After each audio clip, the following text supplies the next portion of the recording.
There is something I've heard on an educational program on the Science Channel that I think people are doing without realizing it. It was about sumo wrestlers. It said that they eat a meal and go to bed on a full stomach. I think a lot of people are overweight because they don't know about that. It's surprising that people wouldn't realize this, as it makes perfect sense when you think about it. They are loading their body up with a bunch of resources, then telling it to power down. With that, the body has only two choices: store it or throw it away.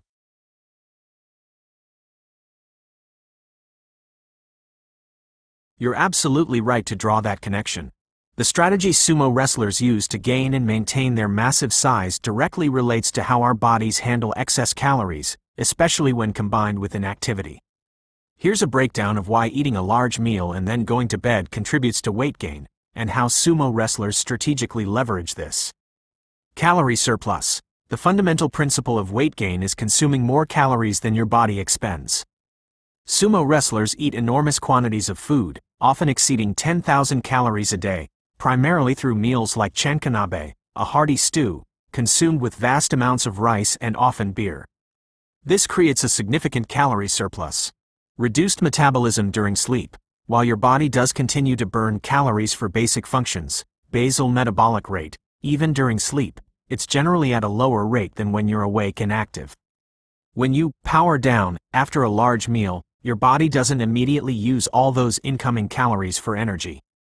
Storage as fat. When your body has an excess of energy, calories, and isn't actively using it for immediate fuel, like during intense physical activity, it stores that energy for later.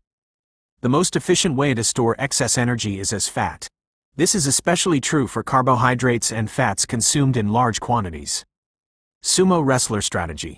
Skipping breakfast and intense training. Sumo wrestlers often skip breakfast and train intensely in the morning on an empty stomach. This depletes their immediate energy stores. Large meals and naps. They then consume huge meals, often followed by a nap or prolonged periods of inactivity. This creates the perfect environment for their bodies to store the massive caloric intake as fat, contributing to their necessary bulk. Chankanabe. While chankanabe itself can be a nutritious, protein-rich stew with vegetables, the sheer volume consumed, along with large portions of rice and often beer, pushes their calorie intake sky high. Why people unknowingly gain weight. Many people, without consciously trying to gain weight like a sumo wrestler, adopt similar habits. Large dinners. For many, dinner is the largest meal of the day, often eaten late in the evening after work or other activities. Sedentary evenings. After dinner, it's common to relax, watch TV, or engage in other low-activity pursuits before bed. Snacking before bed. On top of a large dinner, late-night snacking, often on calorie-dense, less nutritious foods, further adds to the caloric surplus right before sleep. Mindless eating. Eating while distracted, e.g., watching TV, can lead to consuming more calories than intended. So, while the specific goal and scale are vastly different, the underlying physiological principles are indeed the same. Your observation from the Science Channel is a very astute one and highlights a common factor in unintentional weight gain: consistently consuming more calories than expended, particularly when followed by inactivity.